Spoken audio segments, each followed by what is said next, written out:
to Locals and Legends. We're at Yeti's Grind in Vail Village, talking to the one, the only entertainer here in the Vail Valley, Phil Long. Thank you so much for being a part of this today. Well, I'm so honored to be here with you, Tricia.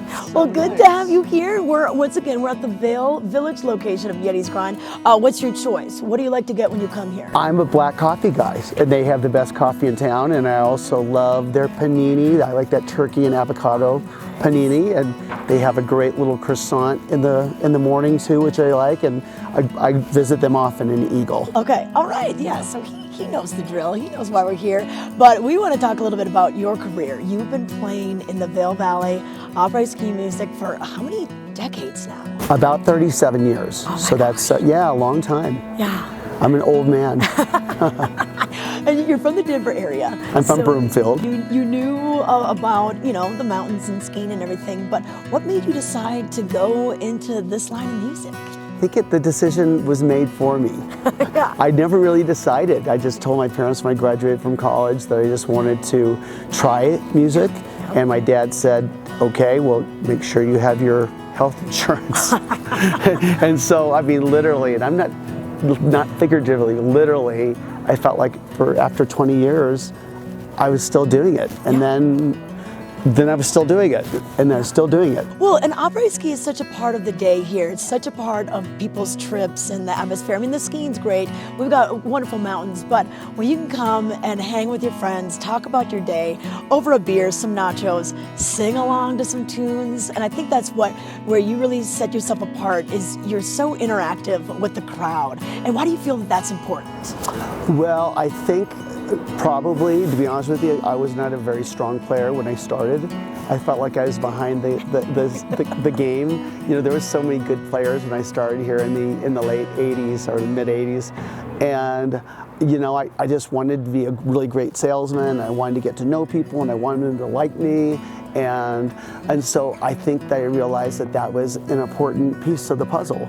And after you see people for 5 or 10 or 3 or 37 years in a row, they just become your friends, and you're playing like in your living room. Well, and you know what? And you do a great job of getting the crowd involved and getting them involved with meeting each other. And I will admit, even though I met my husband in 2009, we did re-meet at one of your shows. And I call Phil Long the Match.com. Before there was Match.com, I know so many people that met at a Phil Long show, and they come back and tell you, they show you the pictures of their kids and everything.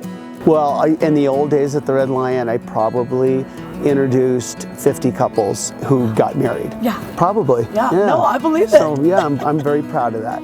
I know. And now you're over at the Vail Chop House. That's and that's right. in Lion's Head, and it's still going strong, and you still have a packed house all the nights you play, pretty much Wednesday through Saturday is your regular route. That's right. Do you have a favorite set of songs you like to play, or do you have a favorite artist that you like to play for the group?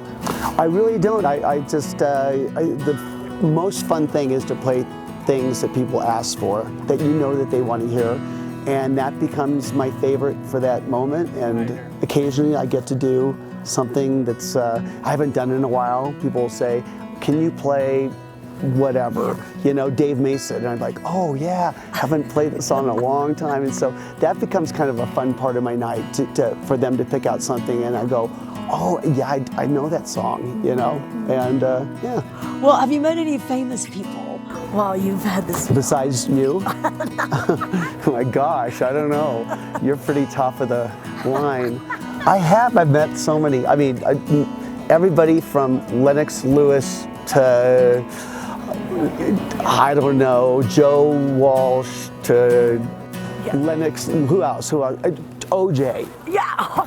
The Indigo Girls, Edwin McCain, so many great people come in all the time, and still to this day, Super Joe, shuffles in with his with the trophy from from the hockey, Oh, yeah. I mean, all those guys are just a bunch of nice. Oh, and the Clemson coach, Dabo Sweeney, he'll pop in there. Yeah. So. Those Manning boys will drop in from time to time. I mean, it's really fun. It's just, and I'm pretty starstruck, so I kind of stay away from them. I don't really bug them. I'm gonna keep my piano as the buffer. I'm just kind of weird, I get a little bit quiet, and I'm just like, that's that person, you know. So I love. I'm a celebrity watcher. I love it.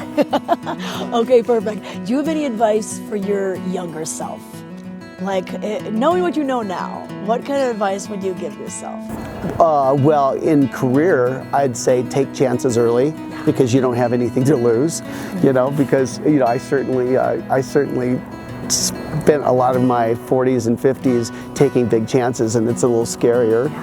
And just for career-wise, you know, I worked really hard at my craft, and so I tried as hard as I could to get better all the time, and so from that part, I'm proud of myself, and I'm proud that I didn't just jump around all the time. Had I not stayed at the Red Lion for so long, I would never become an owner, and you know, I would have never met some of, you know, the great people that have helped me along the way. Well, we're glad that you are still playing the keyboard, the guitar, making matches, a matchmaker out there. I know you got a gig, so we got to let you go. But of course, if we want to see you, you're over at the Vail Chop House. And what nights? I do Wednesday through Saturday, pretty much all the time, and sometimes a little bit more than that, and 3 to 6, Wednesday through Saturday. Yeah, come on down and see him. Come on over. Get reservations, because it's a busy place. Thanks so much, Phil. Good to see you. Thank you, my pleasure. Cheers.